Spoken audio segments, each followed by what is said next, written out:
In a tobacco barn in central Virginia, 17 enslaved men entered through its doors on Saturday nights between 1837 and 1839. Only 3 of them were ever officially reported as dead. The other 14 simply vanished from all records, their names crossed out, their existence erased, their fate buried beneath a century of deliberate silence. What happened inside that barn wasn't agriculture. It wasn't punishment. It was entertainment. Wealthy plantation owners arrived in covered carriages after dark, carrying more money than most people would see in a lifetime, all of it wagered on a single question: which man would walk out alive, and which would be carried out in pieces? The fights weren't about discipline or control, they were about profit. And the rules were simple. There were none. No stopping, no mercy, no escape until one man couldn't stand anymore. What you're about to hear is the story of how one plantation owner turned human beings into gladiators, how Saturday nights became execution spectacles disguised as sport, and how the 17 men who disappeared were destroyed, not by disease or accident, but by something far more calculated and far more profitable. Before we continue with the story of Nathaniel Devereux and the 17 names that disappeared from his ledgers, I want you to do something for me. If this is your first time listening to stories like this, stories that reveal the darkest corners of American history, subscribe to this channel and hit that notification bell. And tell me in the comments, what state are you listening from right now? I want to know where you are as we uncover together what really happened in those tobacco fields. This isn't speculation or legend. The evidence exists in fragmented property records, in testimonies given decades later by those who survived, and in the unmarked graves that were finally discovered when that land was cleared in 1911. Cumberland County, Virginia, in the year 1837, was a place where tobacco still ruled as king, though the soil had begun to show its exhaustion. The great plantations that had flourished in the previous century now struggled with declining yields, forcing landowners to seek new sources of income or face financial ruin. The county sat in that peculiar geography, where the Piedmont begins its gentle roll toward the Appalachian foothills, far enough from Richmond to avoid scrutiny, close enough to waterways to maintain commerce, isolated enough that what happened on private land stayed private. The Devereux plantation comprised nearly 800 acres, most of it planted in tobacco, with sections given over to corn and wheat. Nathaniel Devereux had inherited the property from his father in 1829, along with 43 enslaved people, a substantial debt, and a reputation for harshness that his father had cultivated over 3 decades. Nathaniel was 31 years old when he took control, a thin man with dark hair that he wore unfashionably long, a sharp nose, and eyes that servants described as always calculating, always measuring what you were worth. He had spent his 20s in Richmond and Norfolk, gambling in private clubs where plantation sons gathered to lose their inheritances at cards and dice. He had developed not just a taste for gambling, but a system. He watched men bet, studied what made them wager more, learned how to create excitement that loosened purses. When his father died and the creditors came calling, Nathaniel returned to Cumberland County with empty pockets and a mind full of schemes. The enslaved community on the Devereux plantation lived in 2 rows of cabins behind the main house. Rough structures with clay-chinked walls and dirt floors where families crowded into spaces barely large enough for sleep. They worked the tobacco from March until November, their days measured by the sun's position and the overseer's watch. The overseer was a man named Garrett Sutcliffe, who had worked for Nathaniel's father and stayed on despite the change in ownership. Sutcliffe was nearly 50, built like a barrel, with hands scarred from years of handling rope and leather. He carried a hickory walking stick that he used equally for support and for discipline. Among the enslaved population, there existed a hierarchy born of skill and favor. The house servants, 3 women and 1 elderly man, occupied a position of relative privilege, while the field hands endured the worst conditions. But there were also the skilled laborers: Benjamin, the blacksmith whose forge sat near the main barn; Marcus, the carpenter, who could repair anything wooden, and several others whose specialized abilities made them valuable beyond simple field labor. It was Benjamin who would become central to what followed. A man of perhaps 30 years, though enslaved people rarely knew their exact ages. He stood over 6 feet tall, with shoulders broadened by years of swinging hammers and hands that could bend iron, but also carve delicate hinges for ladies' jewelry boxes. He had been born on the plantation, his mother having died when he was young, his father sold away when he was 12. Benjamin spoke little, worked constantly, and had earned a measure of respect even from Sutcliffe, who rarely struck him because Benjamin's skills were too valuable to risk injury. In the spring of 1837, Nathaniel Devereux faced a crisis. The previous year's tobacco crop had been damaged by an early frost, and the profit from its sale barely covered half the interest on his inherited debts. His creditors, mostly merchants in Richmond, began making threats about foreclosure. Nathaniel had always prided himself on his cleverness, his ability to extract himself from difficult situations through wit rather than honest work. As he sat in his father's old study, surrounded by account books that told the story of steady decline, he began to consider his assets differently. He owned land, but land required labor to be profitable, and labor required capital he didn't have. He owned enslaved people, but their value was theoretical until he sold them, and selling them would only hasten the plantation's collapse. What he needed was a way to generate immediate income without depleting his resources, something that would bring money directly to him, bypassing the uncertainties of agriculture altogether. The idea came to him in May, during a conversation with his nearest neighbor, a planter named Harrison Fentress. They sat on Devereux's porch, drinking whiskey as the evening cooled, discussing their mutual financial troubles. Fentress mentioned that he'd recently attended a gathering in Lynchburg, where men had bet on a fight between 2 enslaved men, and the amounts wagered had been extraordinary. "Not boxing, you understand?" Fentress said, his words slightly slurred from drink. "A real fight. No rules, no stopping until one couldn't continue. Crude entertainment, but the gentlemen there were passing money around like it was nothing. I heard the house took in over $300 that evening." Nathaniel said nothing, but his mind had already begun working, calculating, envisioning possibilities. That night, he lay awake in his father's old bed, staring at the ceiling, and by dawn he had made his decision. On a Saturday evening in late June, Nathaniel gathered 6 of his strongest field hands in the old tobacco barn, a structure that had once been used for drying and storage, but now stood mostly empty, its purpose obsolete since the plantation had built a larger facility closer to the fields. The barn was isolated, sitting nearly a quarter-mile from the slave quarters and even farther from the main house, surrounded by a stand of oak trees that muffled sound. Benjamin was among those 6 men, summoned from his forge by Sutcliffe and told to bring his tools. The others were field hands. Isaac, a young man of perhaps 20 with quick movements. Daniel, older and more cautious. Joseph, Samuel, and Robert, whose specific features have been lost to history, but whose presence in that barn that evening would determine their fates. Nathaniel stood in the center of the barn floor, which had been cleared of debris. Sutcliffe stood beside him with his hickory stick. 2 lanterns hung from the rafters, casting long shadows across the dirt floor.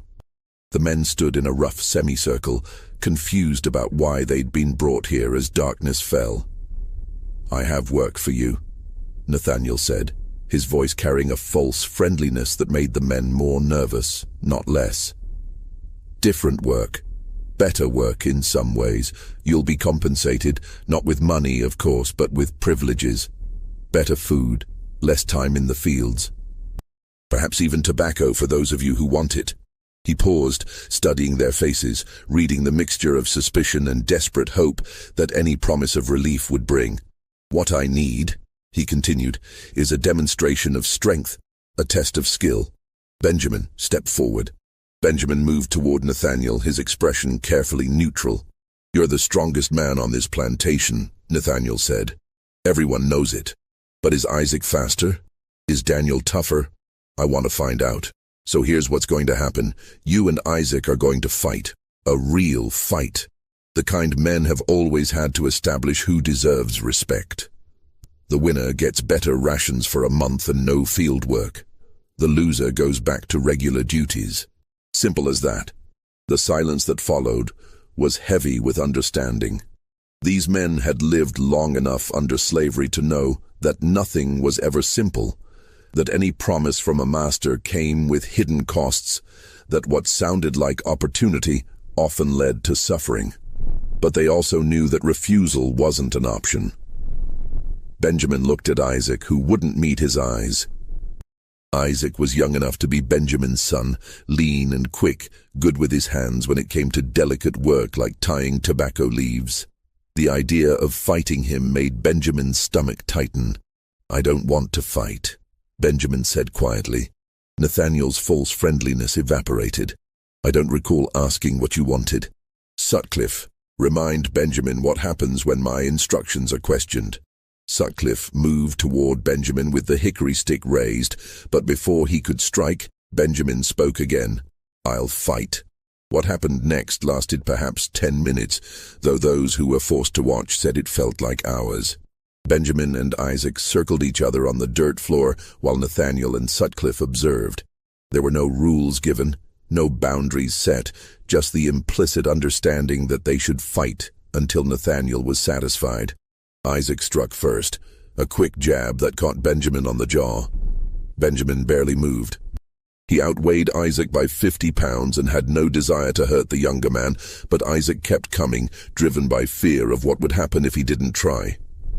Benjamin defended himself, blocking strikes, pushing Isaac away without real force, trying to end this without causing injury, but Nathaniel wasn't satisfied. "This is pathetic," he said after a few minutes. "I said a real fight. If I don't see blood in the next minute, you'll both get 20 lashes and spend a week in the root cellar." The threat transformed the encounter. Isaac came at Benjamin with desperate intensity, and Benjamin, seeing no way to protect them both, finally struck back, a single solid blow to Isaac's midsection that dropped the young man to his knees, gasping for air. Benjamin immediately moved to help him up, but Sutcliffe pushed him back. Nathaniel walked over to Isaac, crouched beside him, examined him like a buyer inspecting livestock. "Adequate," he finally said. "This will work. Saturday nights from now on, we'll have these contests. I'm going to invite some friends to watch. There will be betting. You'll all take turns fighting, and as I said, the winners will be rewarded." As the men filed out of the barn, Benjamin heard Nathaniel say to Sutcliffe, "Next week, invite Fentress and perhaps the Kincaid brothers. Start with modest stakes. We'll build from there." That night, in his cabin, Benjamin told his woman Sarah what had happened. Sarah was a field hand, small and fierce, who had survived 3 children being sold away before she was 30. She listened in silence, her face hardening. "He's going to kill someone," she said when Benjamin finished. "Maybe not," Benjamin said, though he didn't believe it. "He will," Sarah insisted. "Because men who bet want excitement, and excitement means more violence, and more violence means someone dies. It's just a matter of when." She was right, though it would take several months before the inevitable occurred. The Saturday night fights became a fixture on the Devereux plantation throughout the summer and fall of 1837. Word spread among Cumberland County's planters, discreetly, through private conversations and hand-delivered notes, that Nathaniel Devereux was hosting sporting events that offered more genuine excitement than the usual card games and horse races. Men began arriving after dark in covered carriages, entering the property through a back road that avoided the main gate, parking near the tobacco barn, where lanterns now burned every Saturday evening. The fights themselves evolved rapidly, responding to the demands of the growing audience. What began as simple matches between 2 men expanded into a more elaborate system. Nathaniel kept records, a leather-bound journal where he tracked each fighter's wins and losses, their physical condition, their willingness to engage. He developed a ranking system and began organizing matches based on what he thought would generate the most betting interest. Benjamin fought 6 times between June and October. He won 4 matches, Lost. 2. The loss is deliberate, calculated performances designed to keep himself useful, but not so dominant that he'd be forced into increasingly dangerous situations. He learned to read Nathaniel's moods, to understand when a fight needed to be convincing versus when it could be brief. He tried to protect the other fighters when he could, ending matches quickly before real damage occurred, though this wasn't always possible. The money flowing into Nathaniel's pockets grew substantial. On a good Saturday night, with 20 or 30 spectators, the total bets exchanged could reach $400 or $500, and Nathaniel took a percentage of every wager placed. He also charged admission, $5 per gentleman, and sold whiskey at inflated prices. Within 3 months, he had paid off his most pressing debts and began expanding his operation. He purchased 2 more enslaved men specifically for fighting. Both young, both strong, both bought from plantations where they'd been trouble. Their names were Thomas and William, and they arrived in chains with reputations for resistance. Nathaniel saw this as an advantage. Men with nothing to lose would fight with genuine ferocity. But the fundamental problem with Nathaniel's enterprise was that it existed in tension with economic reality. The men he was using as fighters were also his labor force. Every injury sustained in the barn was productivity lost in the fields. Every fighter who became too damaged to work effectively represented depreciated capital. Nathaniel needed his fighters to perform, but also to remain functional as enslaved laborers. This tension would drive him toward increasingly reckless decisions. The first serious injury occurred in October. A fighter named Samuel, one of the original 6 forced into the barn that first night, suffered a blow to his head during a match that left him confused and unsteady.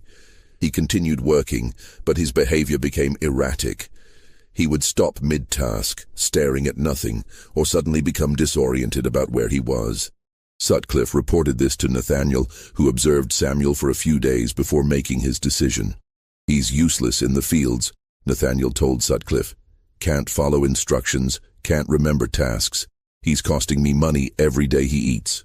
Put him in the isolation cabin and reduce his rations. Maybe hunger will sharpen his mind." The isolation cabin was a windowless structure barely large enough to stand in, originally built for storing seed corn. Samuel spent 3 weeks there on quarter rations before he died. The official record, filed with the county clerk, listed the cause as fever and decline. No doctor examined him. No investigation occurred. His name was crossed out of Nathaniel's property ledger, his few possessions distributed among the remaining enslaved community, and his absence was noted only in the sudden silence where his voice had been. This death should have been a warning, a moment that forced Nathaniel to reconsider his enterprise. Instead, it taught him something different, that he could dispose of fighters who became too damaged to be useful, that the county wouldn't investigate too closely, that enslaved people could simply disappear from official records without consequence. This realization would prove catastrophic. The fights continued through winter, though less frequently due to cold weather that made the unheated barn uncomfortable for spectators. Nathaniel used this period to refine his operation. He installed a raised platform along one wall where wealthier spectators could sit and get a better view. He brought in sawdust to cover the dirt floor, which better absorbed blood and made cleanup easier. He established a betting system with formal odds, taking cues from the professional gambling houses he'd frequented in Richmond. He also began keeping more detailed records of each fighter's performance, not just wins and losses, but information about fighting style, tolerance for pain, recovery time from injuries, and temperament under pressure.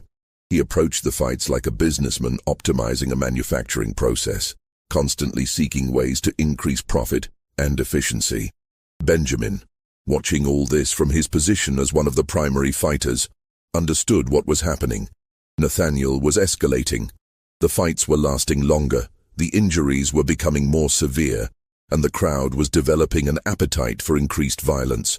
Men who had initially seemed uncomfortable with the brutality were now shouting encouragement, demanding more aggressive action, betting on how long a fighter would stay conscious. In his forge, during the weeks when he was allowed to work there, Benjamin began hiding small amounts of money, coins dropped by spectators, overlooked in the sawdust and dirt of the barn floor. He had no clear plan for what he would do with this money, only an instinct that he would eventually need resources, that some opportunity for escape or resistance would present itself, and when it did, he needed to be prepared. Sarah, his woman, began making different preparations.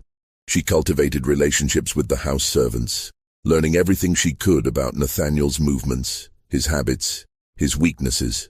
She paid attention to which nights he drank heavily, which visitors stayed latest, where he kept his important papers.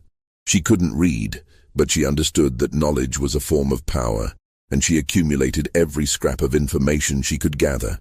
By the spring of 1838, nearly a year after the first fight, the Saturday night matches had become Nathaniel's primary source of income. The plantation itself continued to decline. Tobacco yields dropped further, equipment broke and wasn't repaired. Fields that should have been fertilized and rotated were instead planted again and again until the soil was exhausted. Nathaniel had stopped thinking of himself as a planter. He was now something else, a purveyor of entertainment, an organizer of spectacle, a man who had discovered that blood and suffering could be monetized more efficiently than crops. The transformation in Nathaniel's enterprise became complete in April 1838, when a visitor arrived from Lynchburg, a man named Crawford Hastings, who operated several businesses of questionable legality in that growing industrial city. Hastings had heard about the Devereaux fights through the network of gamblers and sporting enthusiasts that existed across Virginia, and he came to Cumberland County with a proposal. They met in Nathaniel's study on a Tuesday afternoon. Hastings was a heavy-set man in his 50s, dressed in expensive but slightly worn clothes, with the look of someone who had once been prosperous and was working to maintain appearances. He carried a leather case that he set on Nathaniel's desk before getting to business. "I've been running similar operations for years," Hastings said. "In Baltimore, in Richmond, in Lynchburg. The problem is always the same. You start with simple matches, the crowd grows, the money increases, and then you hit a ceiling. The audience gets bored. They've seen two men fight. They want something more." Nathaniel leaned back in his chair. "What kind of more?" "Higher stakes, not just who wins or loses, but life and death. Matches where fighters know that losing means more than embarrassment. It means everything." Hastings paused, watching Nathaniel's reaction. "You're already close to this. I heard about the man who died last fall. That wasn't an accident, was it?" Nathaniel said nothing, which was answer enough. Hastings opened his leather case and pulled out a ledger book, which he pushed across the desk. "These are my records from the past 3 years. Look at the numbers. See how the revenue increases when you introduce mortality as a real possibility. Men will bet extraordinary amounts when they believe they're watching something truly dangerous, something that can't be undone." Nathaniel studied the numbers in the ledger, and what he saw made his pulse quicken. Hastings had been generating 4 or 5 times the revenue Nathaniel was currently making, all by embracing the logical endpoint of what they were doing. "You're talking about deliberately killing them," Nathaniel said, his voice careful. "I'm talking about creating conditions where death becomes a likely outcome," Hastings corrected. "There's a difference. You don't murder them yourself. You put 2 fighters together. You remove the usual constraints, you offer substantial incentive to the winner, and make clear what happens to the loser, and then you let nature take its course. Some matches end without death. Some don't. The uncertainty is what drives the betting." He closed his ledger and leaned forward.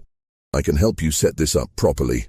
I have connections to wealthy men across the state who would travel here for this kind of entertainment. We could make this operation 3 times as profitable within 2 months. But you need to be willing to accept the consequences." Nathaniel spent 3 days considering the proposal. The moral dimension barely troubled him. He had long since rationalized that enslaved people were property, that their suffering was simply an economic externality, that his financial survival justified whatever measures he needed to take. What concerned him more was the practical risk. Bodies were harder to dispose of than paperwork errors. If too many enslaved people died, even the lax oversight of Cumberland County might eventually notice. But Hastings had answers for these concerns as well. When they met again on Friday, he laid out a complete system. How to vary the fighters so no single man disappeared too often, how to stage deaths to look like accidents or natural causes, how to bribe the county clerk to overlook discrepancies in property records, how to dispose of bodies in ways that left no evidence. He had refined this over years of practice, and he spoke about it with the casual confidence of someone discussing tobacco cultivation. Nathaniel agreed to the partnership on Saturday morning. That evening, the nature of the fights changed forever. The first match under the new system involved Thomas and William, the two men Nathaniel had purchased specifically for fighting, both known for their resistance and strength. The barn was crowded with over 40 spectators, including several Hastings had brought from Lynchburg. The atmosphere felt different from previous Saturday nights. There was an anticipatory tension in the air, a sense that something unprecedented was about to occur. Nathaniel addressed the crowd before the match began. "Gentlemen, tonight's contest will proceed without the usual constraints. The fighters will continue until one cannot continue.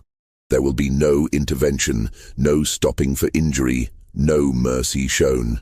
I encourage betting accordingly." The fight lasted 43 minutes. What happened in that time exceeded the worst expectations of even those who had advocated for this escalation. When it ended, Thomas was unconscious on the sawdust-covered floor, his face so damaged that he was barely recognizable, and William stood over him shaking, his hands covered in blood, unable to process what he'd just been forced to do. Thomas survived another 6 days, never regaining full consciousness before dying in the isolation cabin.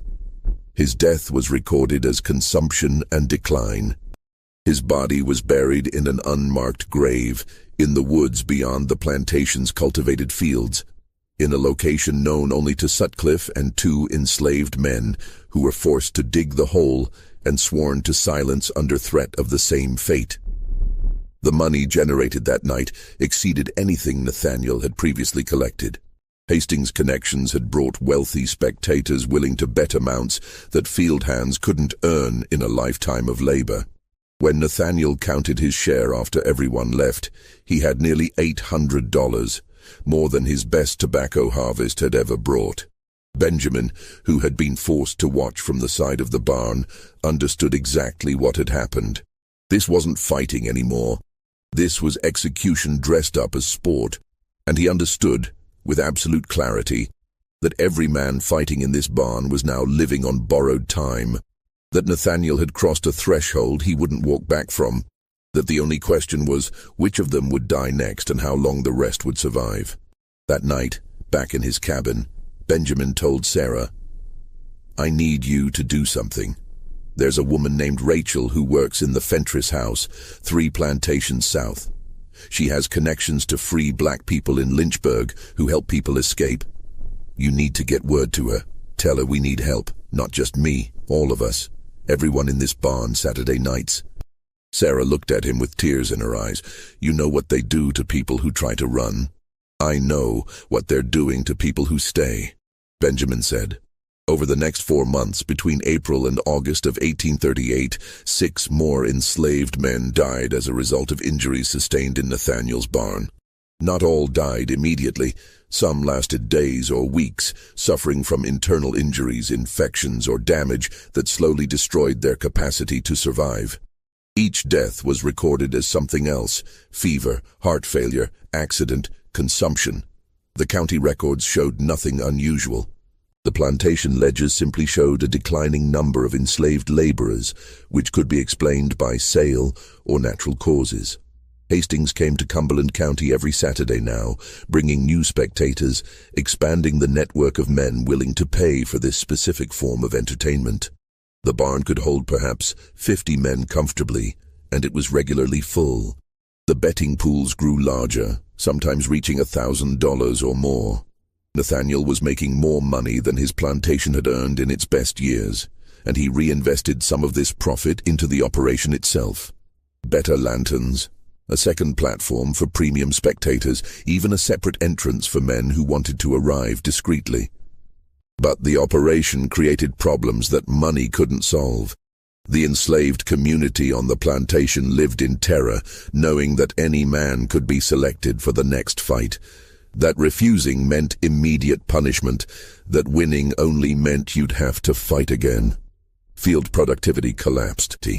People worked slowly, with a kind of hollow-eyed desperation, waiting to see which of their community would be next to disappear.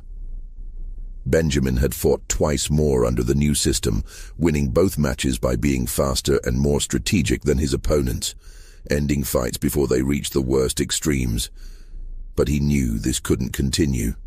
He was 30 years old, perhaps a bit older, and some of the men now being brought into the barn were younger, faster, more desperate.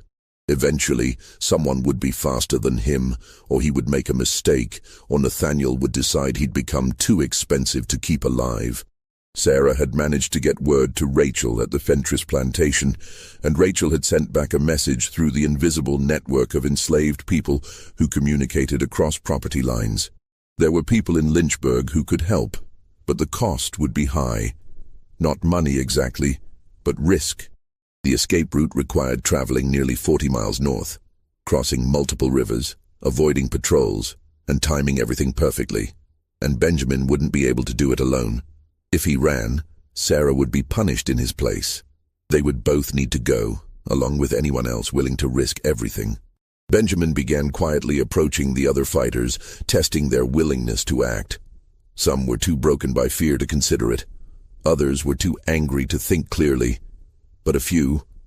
William, who had killed Thomas and hadn't been the same since. Isaac, the young man from the first fight who now bore scars across his face. And a man named Elijah, recently purchased and not yet fully beaten down.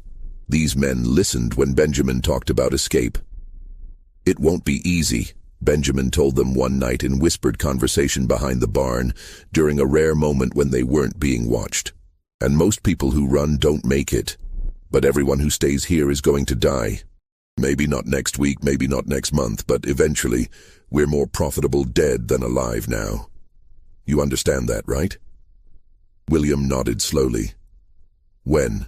"Soon," Benjamin said. "Within the month. There's a route north, people who can hide us, but we need to time it right. When Nathaniel is distracted, when the barn is full and everyone's drunk and paying attention to the fights instead of counting heads." But before they could finalize any plan, something happened that changed all calculations. On a Saturday night in mid-August, during a fight between two men whose names weren't recorded, one of the spectators suffered a stroke. The man, a wealthy planter from Lynchburg named Theodore Marsden, collapsed during the match, gasping and clutching his chest, and died within minutes despite efforts to revive him. The crowd panicked. Suddenly, these men who had been comfortable watching enslaved people die were confronted with the death of one of their own, and it shattered the illusion of safety they'd constructed. Several spectators left immediately, and by the end of the evening, Nathaniel was facing a crisis. Marsden had been one of Hastings' most reliable contacts, a man whose presence had brought other wealthy spectators. His death would draw attention, questions, possibly investigation. Hastings and Nathaniel met late that night after everyone else had left, standing in the barn amid the sawdust and blood and lantern smoke. "This is a problem," Hastings said. "Marsden's family will want to know what he was doing here. They're prominent people. We can't just say he had a stroke and leave it at that." "What do you suggest?" Nathaniel asked. "We need to shut down for a while, a month, maybe 2. Let this settle. Come up with a story about tonight that doesn't involve the fights. Say he was here looking at horses or discussing tobacco contracts, something legitimate." Nathaniel shook his head. "I can't afford to shut down. I've got debts again, spent too much expanding this operation. I need the Saturday night revenue." "Then you're a fool," Hastings said flatly. "This kind of thing draws investigation. You keep running these fights right now, and someone's going to start asking questions we can't answer." They argued for another hour before Hastings left, angry and worried. Nathaniel stood alone in the barn, calculating his options, and reached a decision that would determine everything that followed. He wouldn't shut down. Instead, he would accelerate. He would run fights every Saturday for the next month, generate as much revenue as possible, and then, if necessary, he would shut down permanently, sell the plantation, and move somewhere his reputation hadn't preceded him. But he needed that final month of income to make this possible. What Nathaniel didn't know was that Benjamin and the others, sensing the instability in the operation, had moved up their escape timeline. They had decided to run on the first Saturday in September during a fight night when security would be focused on the barn and the spectators rather than on the quarters. They had gotten word to their contacts in Lynchburg, secured promises of shelter, and identified the route they would take north. Just when we thought we'd seen it all, the horror in Cumberland County intensifies. If this story is giving you chills, share this video with a friend who loves dark mysteries. Hit that like button to support our content. And don't forget to subscribe to never miss stories like this. Let's discover together what happens next in Benjamin's desperate plan for freedom. The first Saturday in September 1838 arrived with unseasonably cool weather. A relief after the brutal heat of August. Nathaniel had scheduled 3 fights for the evening, expecting a full crowd despite the tensions following Marsden's death. Some spectators had stayed away, but enough remained, drawn by the reputation of the Devereux barn, by the promise of violence that exceeded anything available elsewhere, that Nathaniel anticipated another profitable night. Benjamin was scheduled to fight in the final match of the evening against a recently purchased man named Jacob, who was known for his size and strength. Benjamin had seen Jacob fight once before and knew this would be difficult. Jacob was younger, heavier, and had nothing to lose, which made him dangerous in ways that went beyond physical capability. But Benjamin wasn't planning to be there for the fight. By the time his match was scheduled to begin, he and the others would be miles away, moving through darkness toward the first checkpoint on their route to freedom. The plan was simple in concept, though execution would be difficult. During the second fight of the evening, when the barn was full and attention was focused on the 2 men in the center, Benjamin, William, Isaac, and Elijah would slip away from the holding area where fighters waited. Sarah and 3 other women who had decided to risk everything would meet them at a predetermined location behind the old corn crib. From there they would head north, staying off main roads, moving through forests and fields, aiming to cover 15 miles before dawn. They had one advantage. No one would notice their absence until Benjamin failed to appear for his scheduled match, and by then they would have at least an hour's head start. Nathaniel would be drunk by the 3rd fight. He always was, and Sutcliffe would be managing the crowd, collecting bets, maintaining order. The other enslaved people on the plantation knew what was happening, but they wouldn't say anything. They had too much to lose and nothing to gain from betraying the escape attempt. The first 2 fights proceeded as planned. Benjamin and the others waited in the holding area, a corner of the barn separated by a canvas curtain, and listened to the sounds from beyond. The crowds shouting, the impact of flesh on flesh, the occasional scream. When the second fight was reaching its conclusion, they moved. Benjamin went first, slipping through a gap in the barn's rear wall that he'd deliberately widened during his work as blacksmith, making repairs that intentionally left access points. William followed, then Isaac, then Elijah. They crossed the open ground behind the barn in a crouch, staying in shadows, moving toward the corn crib where Sarah and the women waited. But something went wrong.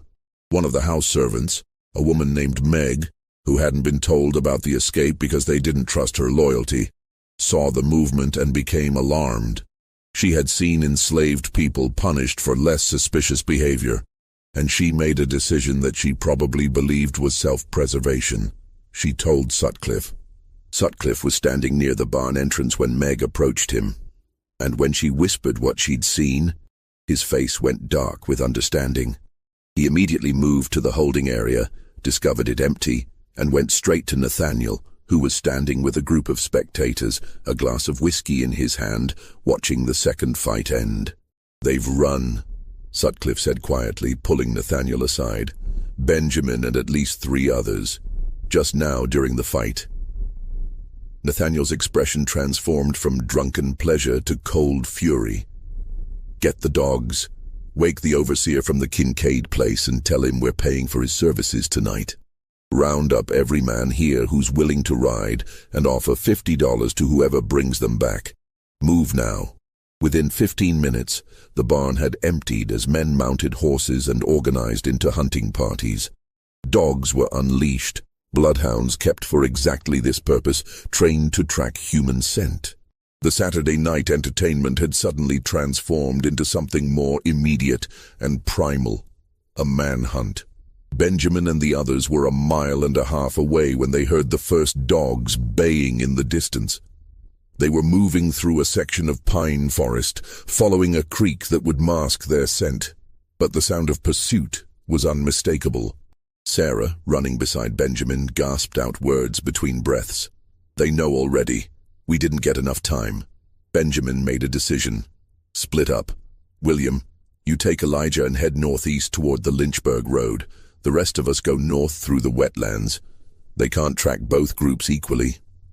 William nodded and veered away with Elijah. The 2 groups separated, and Benjamin led Sarah, Isaac, and the 3 women north toward a section of swampy ground that would be difficult for horses and dogs to navigate. They ran for another hour, their lungs burning, their legs trembling with exhaustion. Behind them, the sounds of pursuit grew sometimes louder, sometimes fainter, as the hunting parties spread out across the countryside.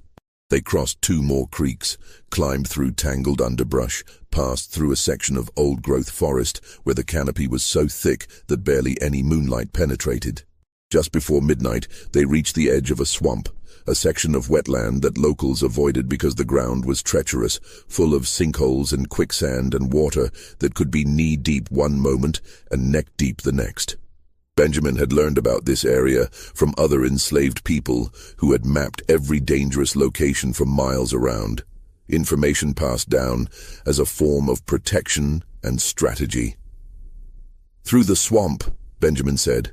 "It's the only way we lose the dogs for sure." They waded into dark water, feeling their way forward, testing each step before committing their weight. The water was cold and thick with vegetation. Strange sounds echoed across the swamp, birds, frogs, things splashing in the darkness. They moved slowly, terrified of making noise that would give away their position. Behind them, perhaps a 1/4 mile back, they could hear the dogs reaching the swamp's edge and the confusion of the hunters trying to decide whether to follow or circle around.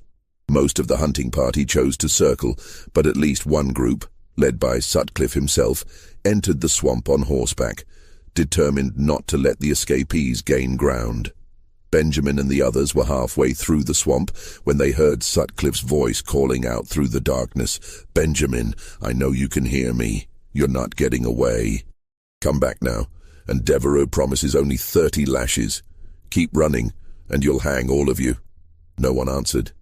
They kept moving forward, through water that sometimes rose to their chests, past trees draped with moss, deeper into the swamp's dark heart. And then Sarah, who was directly behind Benjamin, suddenly dropped beneath the surface with barely a sound. There one moment, gone the next, pulled down by quicksand or a sinkhole, her hand slipping from Isaac's grip before anyone could react. Benjamin turned back, reaching into the dark water, feeling for her, finding her arm and pulling with all his strength. She came up gasping, her eyes wide with terror, and he dragged her to slightly more solid ground, both of them shaking.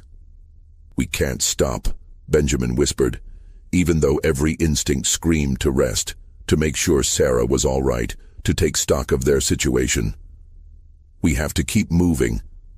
They continued north through the swamp for another mile, before finally emerging on the far side, exhausted and soaked, their skin covered in mud and scratches.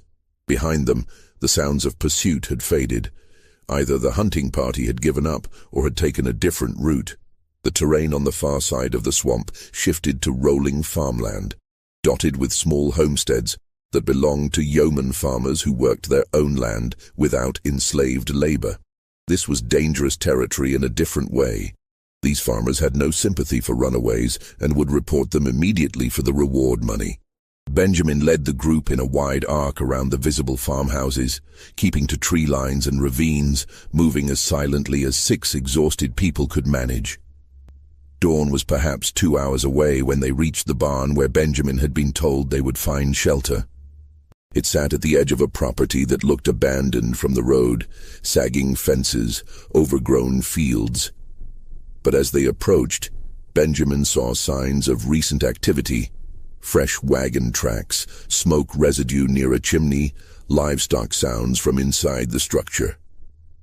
He whistled softly, a specific pattern he'd been taught, and waited. A door opened, and a figure emerged carrying a lantern. The man was perhaps 45, with graying hair, and the weathered face of someone who worked outdoors in all seasons. He raised the lantern, studied the group for a long moment, then gestured urgently for them to come inside. "Move quickly," the man said. "Patrols increase at dawn, and you've left tracks even in the dark. I'm Josiah Hendricks. Get inside and we'll discuss what comes next." They stumbled into the barn, which was warmer than outside and smelled of hay and horses. Hendricks closed the door behind them and hung the lantern on a hook, then turned to count heads. "The others?" Hendricks asked. "There was supposed to be 7 of you." "2 split off," Benjamin said, his voice hoarse from exertion and fear. "William and Elijah headed northeast toward the Lynchburg Road." Hendricks's face darkened with an expression that told Benjamin everything he needed to know before the man even spoke. "That's the wrong direction. That road has slave patrols every night. Planters from 3 counties organized them after those runaways from Buckingham made it through last spring. If your friends went that way—" He didn't finish the sentence, but the meaning was clear enough. Benjamin sat down heavily on a bale of hay, his head in his hands. They had escaped, some of them, but the cost was already mounting. William and Elijah were likely captured or dead. Sarah had nearly drowned. And even now, even in this moment of temporary safety, they all knew this was just the beginning. They had 40 miles still to go, and every mile would be more dangerous than the last. Hendricks brought them water and cold cornbread, then disappeared into an adjacent room. When he returned, he carried a bundle of old clothes, rough homespun that would help them blend in as free laborers rather than plantation runaways. "Change into these," he said. "Your current clothes mark you too clearly. We'll burn what you're wearing now." As they changed, Hendricks explained the next stage of their journey. "You'll rest here until tomorrow night. Can't move during daylight. Too many eyes on the roads. Tomorrow after dark, my brother will take you in his wagon to the next station, about 15 miles north. You'll be hidden under hay and seed bags. If we're stopped, you stay absolutely silent no matter what you hear. The patrols have been using dogs, so we'll mask your scent with turpentine and tobacco leaves." "How many people have you helped?" Benjamin asked. Hendricks was quiet for a moment. "Enough that if I'm caught, I'll hang. They don't forgive white men who help runaways. Last year, a farmer in Appomattox was caught hiding a family. They sold his property, gave him 50 lashes, and ran him out of Virginia. He was one of the lucky ones." The weight of that statement settled over the group. These people were risking everything. Their livelihoods, their freedom, their lives, to help strangers escape bondage.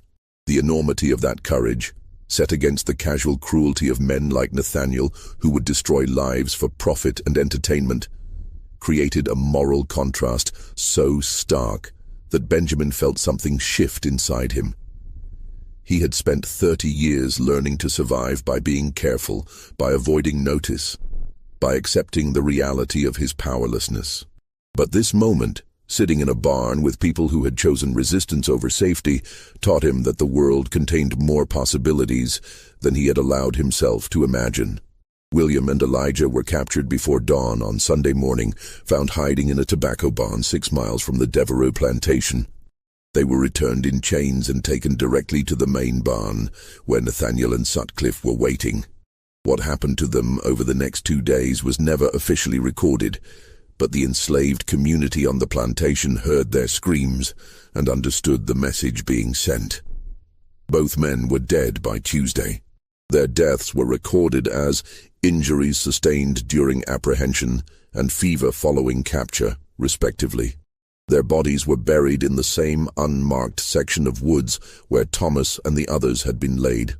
The county clerk who processed the death certificates was the same man who had been accepting bribes from Nathaniel for months. He asked no questions and filed the papers without comment. News of the captures and deaths reached Benjamin 3 days into his journey north, carried through the network of safe houses and contacts that operated across Virginia. A conductor on the route, a free black woman who transported messages hidden in her sewing basket, told him what had happened while he and the others waited in a root cellar beneath a church in Appomattox County. Benjamin received the news in silence, his face showing nothing, but Sarah saw his hands trembling and knew that he was carrying new weight that would never fully lift. "They died because of choices I made," Benjamin said later that night, lying in the darkness of the root cellar while the others slept.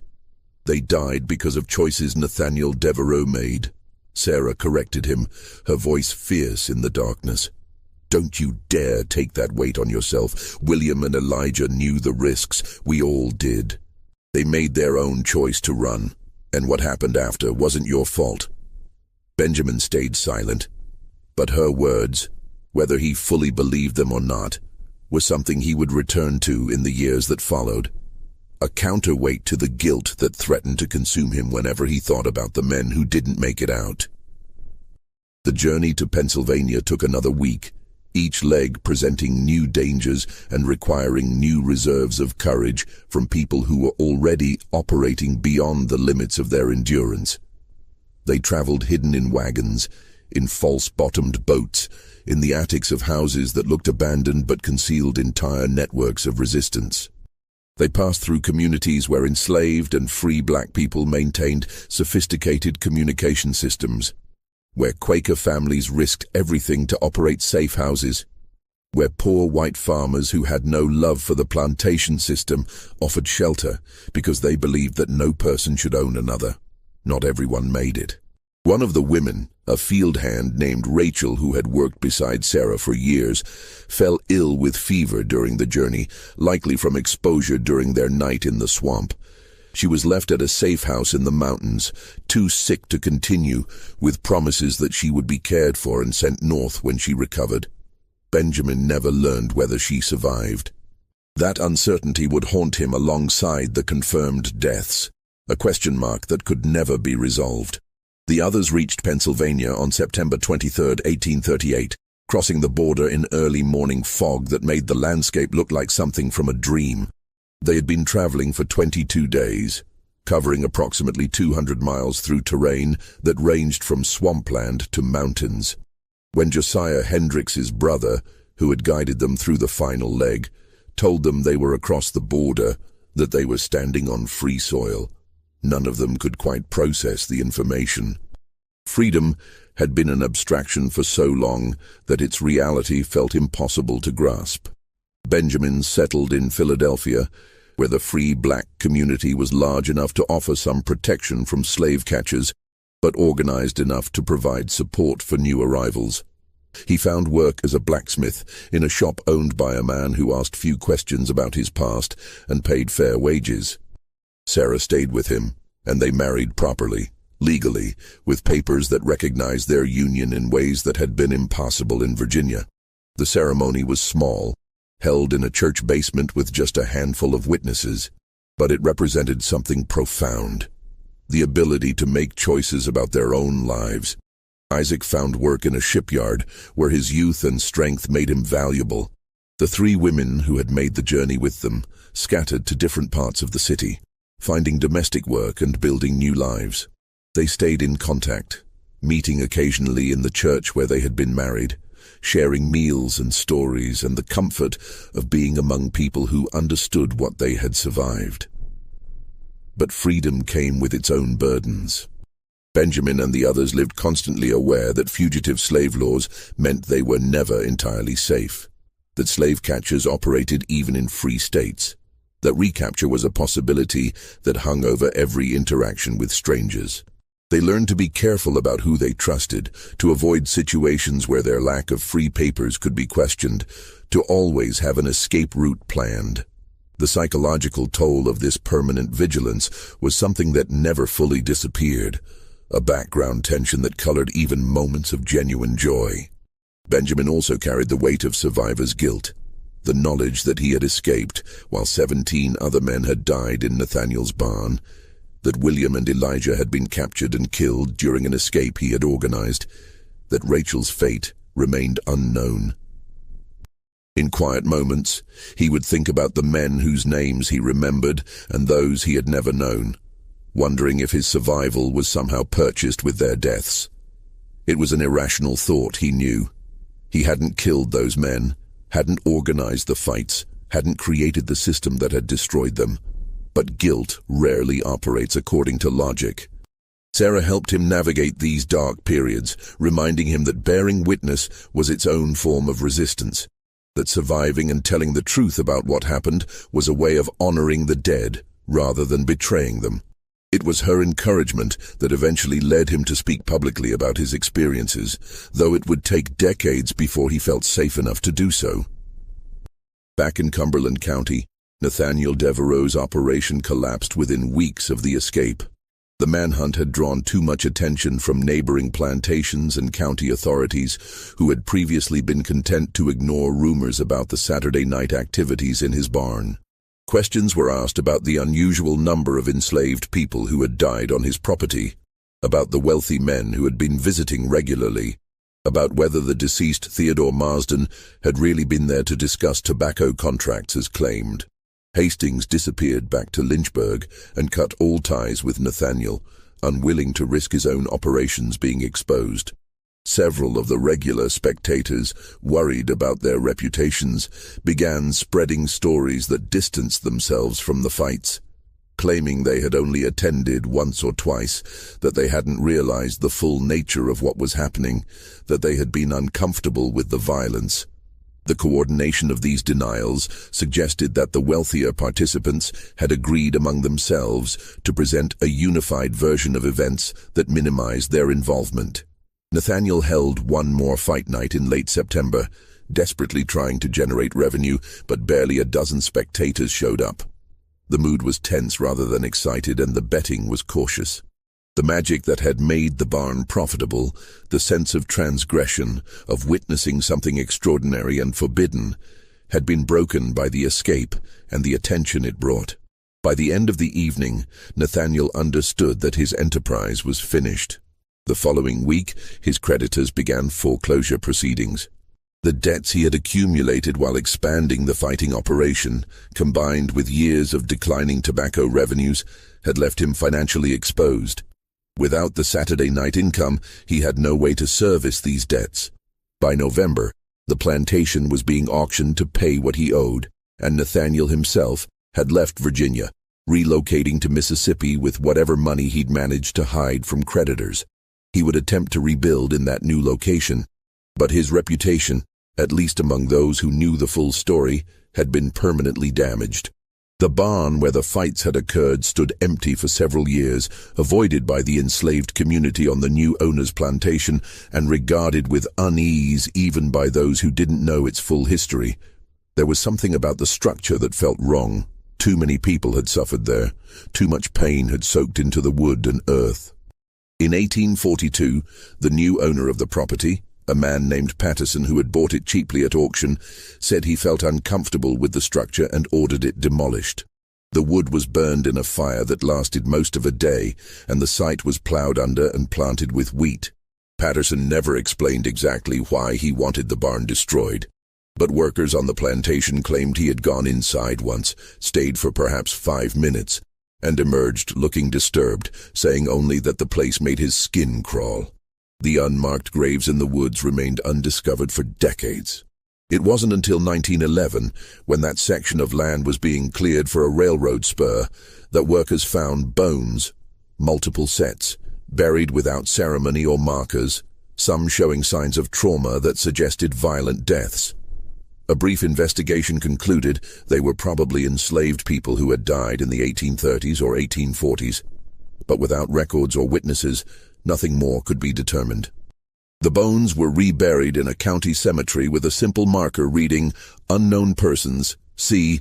1830-1850. No one connected these remains to Nathaniel Devereux or his fighting barn.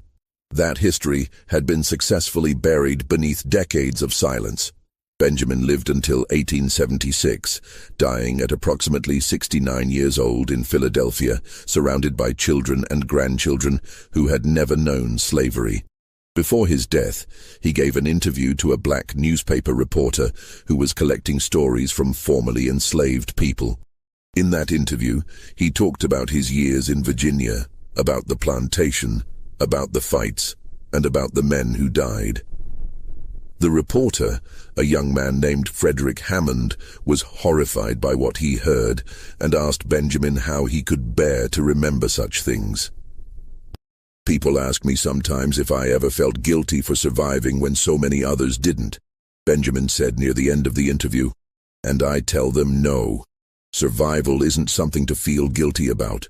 What happened in that barn, what Devereux did, that wasn't our fault. That was done to us, not by us. The guilt belongs entirely to the men who organized it, who bet on it, who watched it happen and did nothing. Every man who walked into that barn and placed a wager was complicit in murder, and they all walked away. That's what should haunt people, not that some of us survived." He paused, looking out the window of his small house in Philadelphia, then continued, "I tell this story not because I want sympathy, but because someone needs to remember those men. Their names were erased from the records. Their graves have no markers, but they lived, and they suffered, and they deserve to be remembered. Thomas, Samuel, William, Elijah. I say their names because no one else will." The interview was published in Frederick Douglass's newspaper in 1876, a few months before Benjamin's death, but it drew little attention at the time. Reconstruction was collapsing, and the nation had little appetite for stories that highlighted the worst aspects of slavery when it was trying to move forward with reconciliation between North and South. The article was forgotten, filed away in archives that wouldn't be seriously examined for another century. In the 1930s, a WPA project to collect oral histories from formerly enslaved people recorded testimony from several descendants of the Devereux Plantation's enslaved community. These interviews, conducted with elderly people who had been children in the 1850s and 1860s, included references to the fighting barn and to stories passed down about men who disappeared in the late 1830s. One woman, interviewed in 1937 when she was 93 years old, said her grandmother had told her about Saturday nights when they would hear screams from the barn and know that someone else was being destroyed for white men's entertainment. The interviewers noted these stories but didn't investigate further. The focus was on documenting daily life under slavery, not on pursuing specific allegations of violence that couldn't be proven.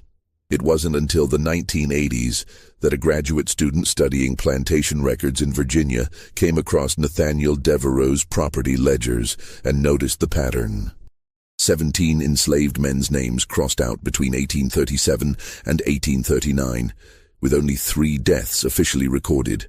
The student, doing research for a dissertation on plantation economics, began investigating further and eventually found Benjamin's 1876 interview, the WPA Testimonies, and scattered references in neighboring plantations' records to the sporting events at the Devereux property. The full story, or as much as could be reconstructed from fragmentary evidence, was published in a historical journal in 1989.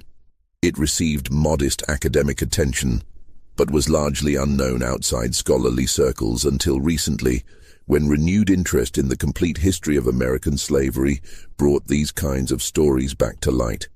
Today, the site of the Devereux plantation is partially preserved as a historical marker, though the text on the marker makes no mention of the fighting barn or what occurred there. The land itself has been subdivided and developed. Homes, a small shopping center, a section of highway. The woods where the unmarked graves were found have been cleared. The railroad spur long since abandoned and removed. Nothing visible remains of what happened there except scattered references in archives. testimonies recorded by people who are long dead, and the persistent oral histories maintained by descendants of those who survived and those who didn't.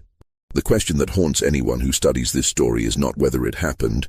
The evidence, though incomplete, is convincing. But how many other places like this existed? How many other plantations in how many other counties organized similar operations, generated similar profits, destroyed similar numbers of lives, and left behind no records at all? Benjamin's survival and his willingness to speak about what happened was exceptional. Most who experienced such horrors either died or chose silence, unable or unwilling to relive the trauma by speaking publicly about it. This mystery shows us that the worst aspects of history are often those that were most profitable to hide, that official records tell only the stories that powerful people chose to preserve, and that truth depends on the courage of witnesses to speak even when no one wants to listen. What do you think of this story? Do you believe everything was revealed, or do you think there are darker details still hidden in archives waiting to be discovered? Leave your comment below. If you enjoyed this investigation into hidden history and want more stories that reveal uncomfortable truths, subscribe, hit the notification bell, and share with someone who understands that we can't move forward without confronting the past honestly. See you in the next video.